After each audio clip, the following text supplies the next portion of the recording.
Welcome to Task National Competition Law course, and dear learner, we are going to discuss about the competition law in Brazil. You can vividly recall my last lecture on the competition law in Brazil from the standpoint of view of the Constitution of Brazil, and we have taken note of the classical competition law and the neoclassical competition law in Brazil. We have also taken note of the fact that in the background, how the BRICS happens to be a very formidable force and organization to have the competition law and policy enforcement and the embarrassment and advancement of the competition remedies surpassing the United States and the European Union, and happens to be a very highest degree of the economic development and sharing the entire cumulative GDP of 45% of the world. Here, in the last two lectures, we dwelled on the issue of how the constitutional conscience have spawned the entire sense of competitiveness, and the fifth constitution of the Brazil, which has been enacted in 1946, happens to see that in the backdrop of the economic policies in the post Second World War, the Article 48 happens to mention about the social and the individual, social and the collective unions of group not to abuse the economic power, and then it tries to eliminate all kinds of anti-competitive behavior, and it tries to also set off the arbitrariness in maximization of the profit in the market. We have also seen that how the constitution of the Brazil in 1946 underwent to a change in 1967 and 1969, and until and unless a new constitution of Brazil was put into force in 1998, which also reflect the real plan on the economic development and the economic policies of the Brazil, which have been incorporated in the constitutional notion of the Constitution of Brazil in 1998. We have also seen that how the Article 170 and 173 of the Constitution of Brazil have been provided a great impetus to the competition law and policies in Brazil. And we have also noted the fact that besides 1946, 1967, 1969's constitution is speaking through the provision of Article 48, and the Constitution of Brazil is speaking through the provisions of Articles 170 and 173 subclass 4, subclass 2, cumulatively brought a sea change in the entire perception of the competition law in Brazil. Then we have also noted to the fact that the Brazilian Constitution of 2001 have inserted an Article 2, Para 4, subclause B, Article 146A, Article 155, Para 4, subclause B, and Article 146A, Article 155, Para 4 and B dwelled on the various aspects of the competition law. Here, a special mention must be made regarding the social functions of the private property, which also envisaged under the Chapter 7, which comprise of the Articles 170 to 119. It gives a clear image of the fact that how the Brazilian constitutions happens to assure everyone not only a dignified life, but it values the labor force. It also tries to dictate the social justice in all the institutions. It also encompasses the rights of competitiveness in the marketplace. It also tries to promote the free competition, and lastly try to protect the consumers in the market. Thus, dear learner and viewer, we have completed the entire analysis of the Article 170 and what it exactly try to convey by meaning social function of the private property, which is underpinned under Article 170 of the Constitution of Brazil of 1998. Then we will see that how Article 1, which tries to create Brazil as a federal state and a union of the all indissoluble states. And then Article 2 talks about the judicial, legislative, and executive authorities. Vis-a-vis, it also talks about a large number of the ministries, which tries to see how the constitutions can provide an stable market and promote the competition, especially the Article 92, which talks about the hierarchy of the judiciary. In that respect, we see that the Constitution of the Brazil of 1998 has undergone to an amendment in 2004 and 2006 and taken together what you call that the sumulus vinculantes was claimed by the Constitution of the Brazil, and it is being supplemented by a law precedent by a provision of the precedent known as Law Number 11417 in 2006, wherein the Supreme Court has been conferred the power to interpret the entire competition law and policy. Thus, the life breath of and the sustenance of the competition is being derived by the Article 5, subclause 14 under the Constitution of Brazil of 1998. Now, we have also, dear learner, you can recall very well that we have discussed the classical competition law, and we started that we generally say that the competition law 4137 enacted in 1962 happens to be the classical law, and the real sense of the competition law which exists in the Brazil dates back to 1967. However, on a deeper analysis, we find that we had a law on the issue of the competition in Brazil much prior to what is called 1962. There happens to be a law known as Decree Law number 869 promulgated in 1937, which tried to see competition as a matter of national security. Then we have a Brazilian competition law of 1945, the decree number 7666 in 1945, and then we have supplementary laws, meaning thereby we have a law number 7347 which tries to afford the class action proceedings by the consumer in case of price fixing and any kind of the distortion of the market that also help in an indirect way to promotion of the competition in Brazil. We have and coupled with we have some antitrust conduct law 1990, and we have a criminal offense law 8137, and ultimately the Brazilian system of economic defense law of 1994. These laws have a supplementary role to play in giving a shape to the classical law and the first law of the competition in Brazil, law number 4137, enacted in 1962, along with the creation and establishment of Conselho Administrativo de Defesa Econômica, meaning thereby the CAD, the short acronyms of the Portuguese word, and the English version happens to be the Administrative Council for Economic Defense. We have seen that how in Brazil the real plan started and how the economic policy underwent to a major change, and that's why the neoclassical law of the Brazil, which tries to create a kind of a system which see that all the competition law should prosper, and the Brazilian competition law and policy in 1994 and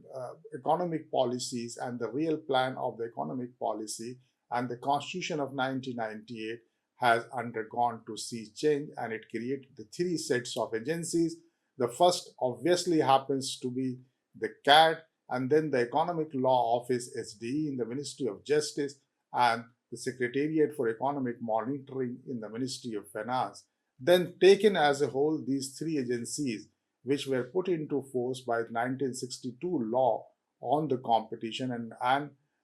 the antitrust law number 8884 in 1994, have set the tone and tenor of the competition law in Brazil. Then we see that the creation of this authority, either in the name of the Constitution of the Brazil 1998 or in the name of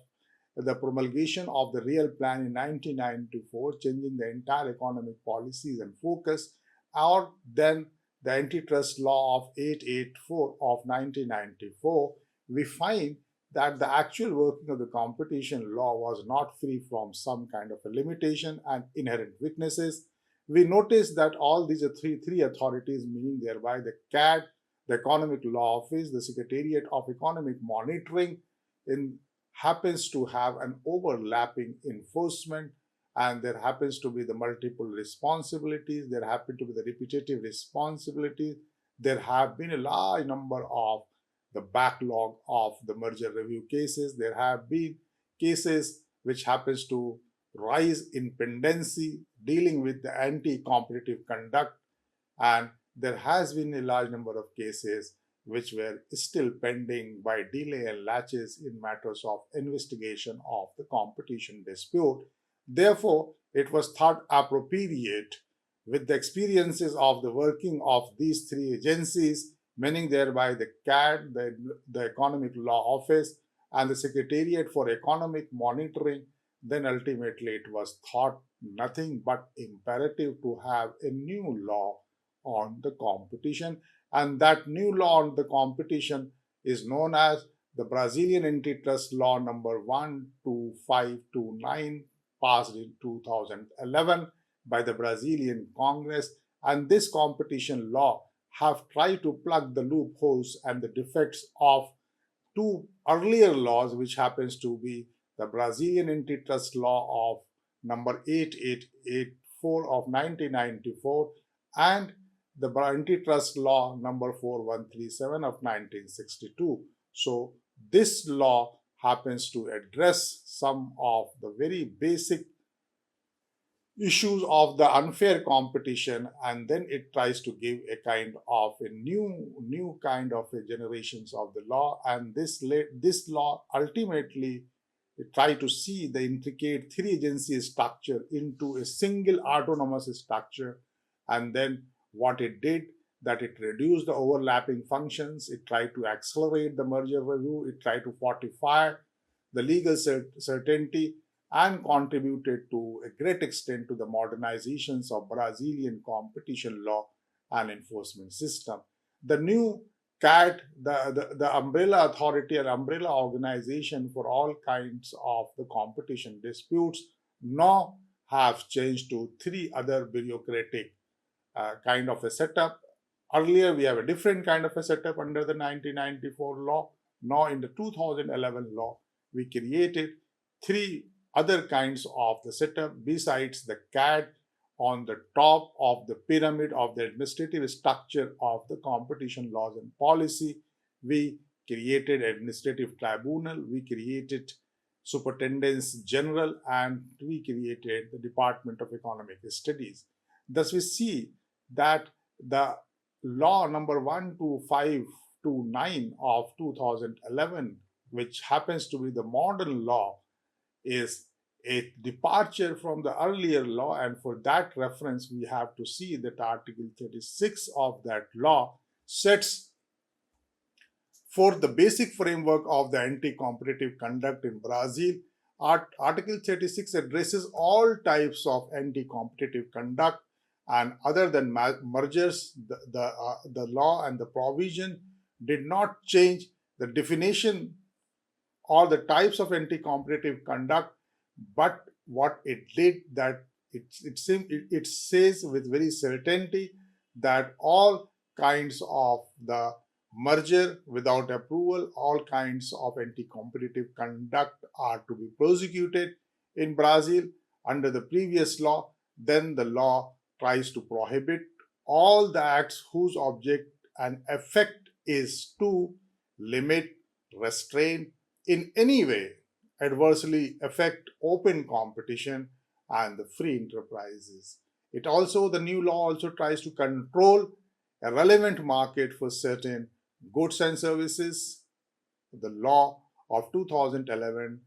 tries to put a target of increasing the profit on a discretionary basis, and it also tries to engage into the entire question, an entire gamut of the abuse of monopoly power. Thus, we see that Article 36 specifically exclude the achievement of the market control by means of competitive efficiency and from the potential violations of the competition law. One of the major outcomes of the 2011 antitrust law number 12529 happens to be the Brazilian Competition Authorities, and the creation of the Brazilian Competition Authority, which was set forth in the earlier law as a CAD. Then what the Competition Authority has been recognized under this law, and those authorities were reorganized, those authorities were reconsolidated several times. And that's why we find that under the 2011 law, the Brazilian competition protection system entered into a force in 2012 with the new sets of the Brazilian competition law consolidated to a great extent the entire institutional structure for the competition enforcement. And that's why we see that writers like Botta, writers like Scaffer, writers like the Moraes have commented on the entire functioning and have seen the entire potentiality of the 2011 competition law of the Brazil, goes on to say that it was a very historical and decisive milestone for the improvement of the Brazilian competition policy. So, the 2011 law on the competition, or the antitrust law on the competition passed in 2011, happens to be, in real sense of the term, as model law and has been testified by the scholars like Botta in 2010 in his in paper, and then Scaffer in 2011, and the Moraes in 2011. They very unequivocally commented that this law has all great potential to see that it is going to have a historical and a decisive milestone for the protection of the Brazilian competition policy. Thus, the three institutions which were created by 1994 law and the three institutions which has been created by the previous law were that these three formal institutions were reduced to two by integrating that CAD, the new CAD with a streamlined decision making process with the social defense kind of an institution, and then this entire streamlining of the decision making process have significantly reduced the backlog in the investigation, in the competition disputes in cases of the merger, and it has added a notable organizational improvement. And that's why we see that the reformed CAD, which now exists under the antitrust law of 2011, has been praised for leading the way to a faster, to a more efficient, and a more effective enforcement and consolidation of the competition culture in Brazil. Thus, the CAD, the role of the CAD is currently composed of general superintendent with one general superintendent and two deputy superintendent as provided under Article 12 of the antitrust law of 2011. Now, the CAD is currently composed of general superintendents with one general superintendent and two deputy general superintendents as it has been envisaged under Article 12 of the Antitrust Law of 2011, and then the Administrative Tribunal for Economic Defense with a president and six commissioners under Article 6 happens to be the another kind of a structure in the hierarchy of the competition dispute resolution in Brazil. Besides that, we have a Department of Economic Studies which has been created under 5. So we have to look the Article 5, we have to look Article 6, we have to look Article 12 to see exactly that how the new law, new antitrust law of 2011 has reformed the CAD and try to lead to a faster and expeditious disposal of the competition disputes, and how it has been said and commented by the scholars that this law is going to be a historical and decisive milestone for the improvement of competition in Brazil. With this, dear learner, I end my lecture, and I think that we have a feel that how the constant experimentation of the laws in Brazil, which started right from 1938 and 1962, and then 1994, and then 2011, have given a kind of a very sophisticated system of the competition law in Brazil. So, a mixture of the classical law, the neoclassical law, and the modern law of the Brazil The entire discussion completes now, and fairly we have an idea that how the new law under Article 5, 6, 12, and 36 happens to possess all essential ingredients of the modernity, and as well as it tries to subsumes the all kind of the traditional laws of traditional antitrust law of the Brazil in creating an effective extraterritorial and as well as an expeditious transnational competition law system. And with this, I conclude and I thank dear learner for a happy browsing and as well as the happy learning.